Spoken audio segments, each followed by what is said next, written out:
so special, so above the law. You think you can do just as you please. I told you you'd make a mistake, and I'd be waiting. Watch his feet, man. He can kill you with his feet. He can do anything he wants with his feet.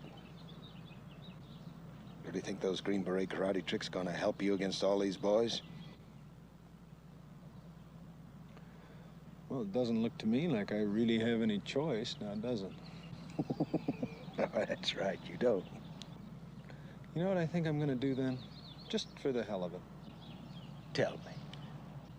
I'm gonna take this right foot, and I'm gonna whop you on that side of your face. And you wanna know something? There's not a damn thing you're gonna be able to do about it. Really? Really? On May 1st, 1971, a movie was released that flatly called out racism in the United States, particularly against Native Americans, but including everyone who felt left out of the mainstream American dream. Critics gave it mediocre scores and scorned the film for its portrayal of violence, self-righteous attitude, and amateur acting. Many critics complained that the message of the movie seemed to be that problems could be solved at the end of a gun, since Billy Jack frequently takes the law into his own hands. But to all of those critics, including Roger Ebert and the late Gene Siskel, and Leonard Maltin, I say they've missed the point of the film entirely. The film starred Tom Laughlin, who also wrote, produced, and directed the film. The character of Billy Jack was first introduced in the film The Born Losers, also written, starring, and directed by Laughlin, where his character is a half-Native American Vietnam veteran who has shunned society but winds up involved in taking down a biker gang that is terrorizing the town and kidnapping young women. Since the police can't seem to do anything about it, Billy eventually saves the girls and kills the gang's leader, effectively disbanding them. The movie Billy Jack continues the story of the titular character, as he's still a recluse, but now living on Native American land and watching over a school for runaways and troubled young people, run by a woman named Jean, played by Laughlin's real wife, Dolores Taylor. Billy Jack is one of my two favorite movies that demonstrates real-life scenarios and effects of racism, along with In the Heat of the Night with Sidney Poitier. Even as a child, I found it compelling, and as I've grown older, I appreciate it even more. Let's take a quick look at the half-breed anti-hero, Billy Jack.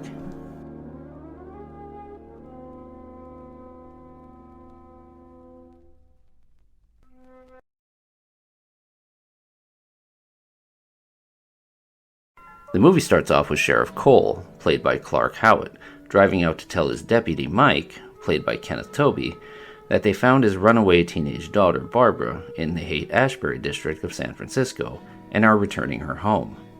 Mike tells Cole that he has been ordered to go out and help Stuart Posner with something, so he couldn't be there to greet Barbara upon returning.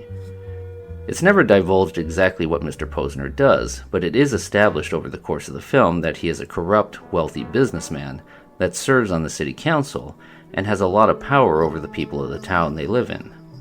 Cole is disappointed that Mike is putting his allegiance to Posner over his own daughter and drives off. The opening credits begin backed by the excellent song One Tin Soldier by the group Coven. During the titles, Posner and his group are herding Mustangs to a designated point where they've set up a pen to corral them with the intention of shooting them and selling their meat to a dog food company. It's apparently one of the many things that Posner does to add money to his wealth. As they approach, Posner calls for his son Bernard to open the gate, but he refuses, so his friend nicknamed Dinosaur does it for him.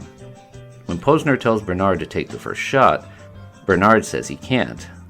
These opening scenes demonstrate the strained relationship between Posner and his son, where Posner is trying to bully his son into being more of a man, and Bernard, despite an overarching need to try and win his father's respect, also secretly resents and hates him. The group raises their guns to shoot, but are interrupted by Billy Jack, who rides up on them, and seeing as they've crossed onto reservation land, orders them to leave. Posner's group are reluctant, but a few well-placed bullets at their feet convinces them to leave. Posner tells Billy he's making a mistake, but Billy is unfazed. We then cut to Barbara arriving home and her father trying to make amends initially, only to find out she's pregnant, which enrages him, and he beats her badly. She's later found by Billy out in the woods and taken to the town doctor. He, along with Sheriff Cole, decide that she can't go back to her father, so they want Billy to take her to a counterculture school run by a woman named Jean. It's a school where they don't have any rules, except that you can't do drugs, cause any trouble, and you have to participate in something artistic that expresses yourself. Barbara is taken there, and after not clicking with several activities, finally finds a place with the drama club that puts on plays and skits. During mealtimes in the general eating area, anyone can get up and perform, so a young girl named Carol gets up and sings 2 songs she's written. During this, a young native man named Martin asks Billy about something called the snake ceremony that he will be participating in to become a blood brother to the snake and cement his standing with the Navajo tribe he has befriended, and is, assumedly, related to since he is a half-breed.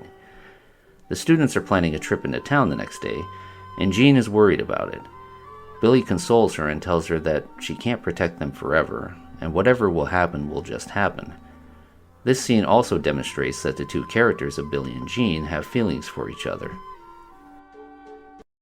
The next day, some of the students go into town, and the white denizens are none too thrilled that they are there.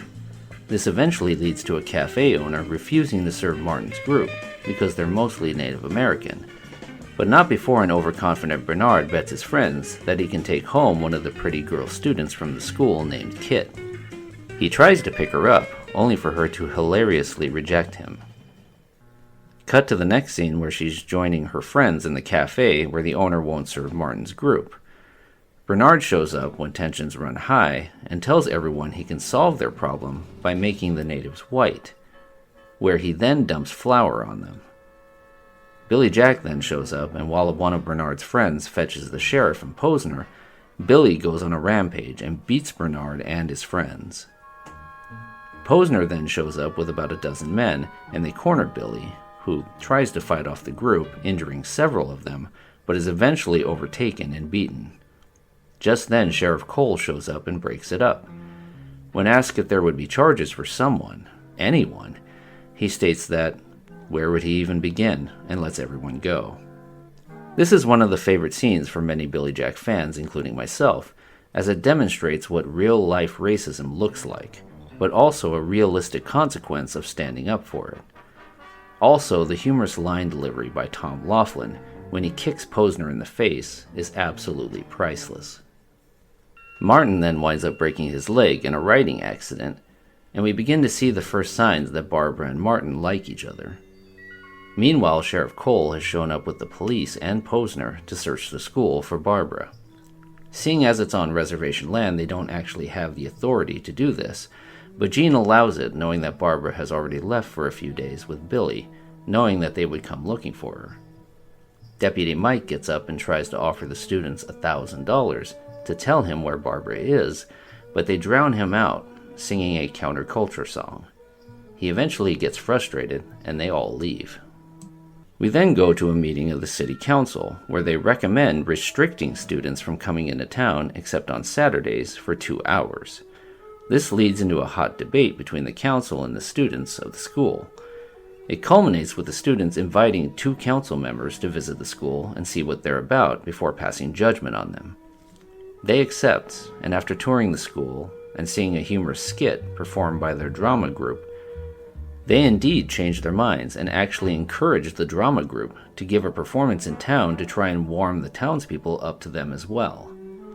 We then go to Billy participating in the aforementioned snake ceremony, where a rattlesnake bites him over and over, and if he survives, he will then be blood brother to the snake and have a vision.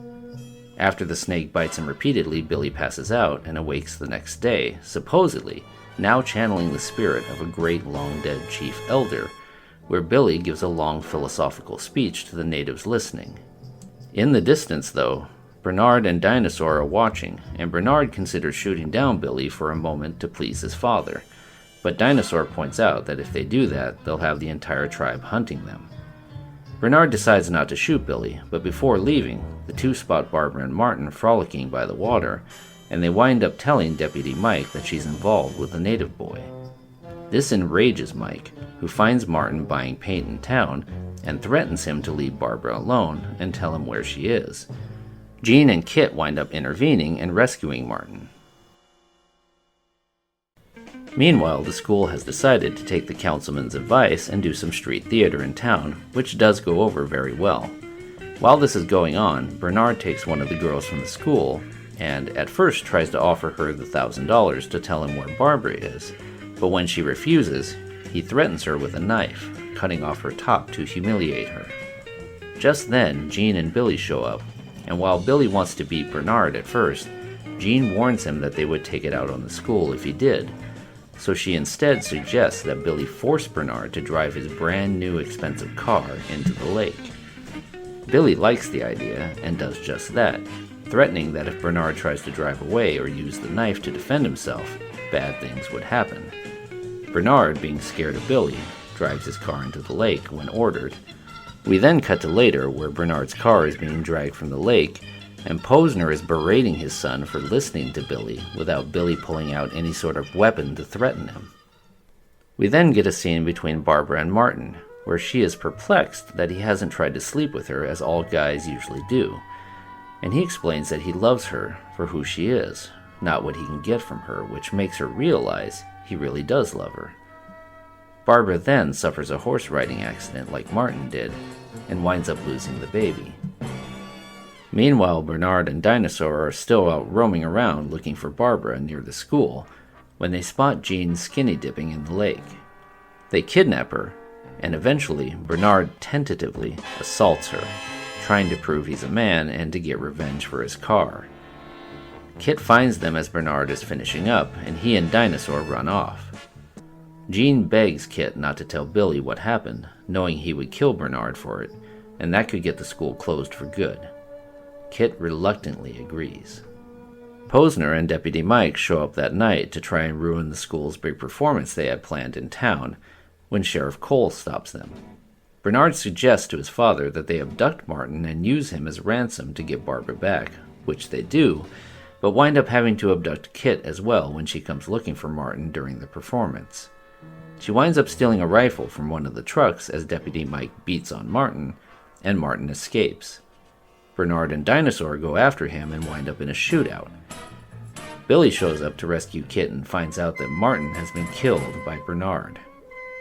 Kit blames herself for not telling Billy, and while the others besides Jean have no idea what she's talking about, it's revealed that Billy has already figured it out, and it's just another reason for him to hunt down Bernard. Jean tries to stop him, but he won't listen, and he finds Bernard in a brothel, where he's having relations with a 13-year-old girl. Bernard fires his gun at Billy, who ignores the bullet to the gut and chops Bernard in the throat, killing him. He then returns for Barbara, who says she wants to go with him. Deputy Mike shoots at them both, but Billy eventually kills him. Billy and Barbara hole up in a building as the police descend upon them. Billy fights them off for a while until Barbara gets accidentally shot in the leg by the crossfire. Billy allows medics to enter and remove Barbara, and the standoff between Billy and the police lasts into the next day. Eventually, after visits from Cole and repeated visits from Jean, she confesses her love for him and convinces him to give himself up after negotiating terms that the school be left alone under Jean's supervision for the next 10 years, and Barbara be put under Jean's care. Everyone agrees, and Billy surrenders and is carted off to jail. The students all salute him as he drives by in the police car, while one tin soldier plays again in the background.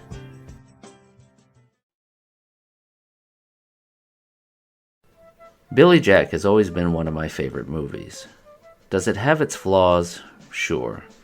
A lot of the actors were amateurs, and it sometimes shows. Does it have some gratuitous violence? Absolutely.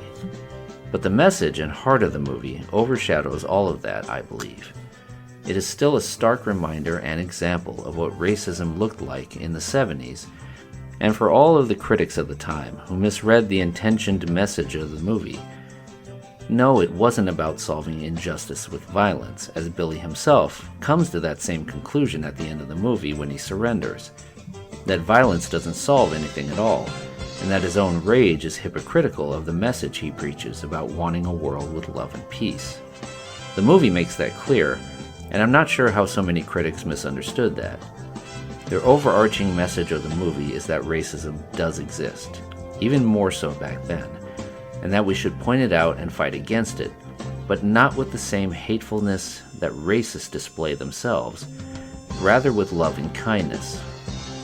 We saw the change of heart with the 2 council members who visited them and got to know them, and the townspeople who accepted them later after their street performances. That's what I've always taken from the movie, and I encourage anyone who hasn't seen it to watch it. Hopefully you'll get the same message from it as I did as a child, and still do today.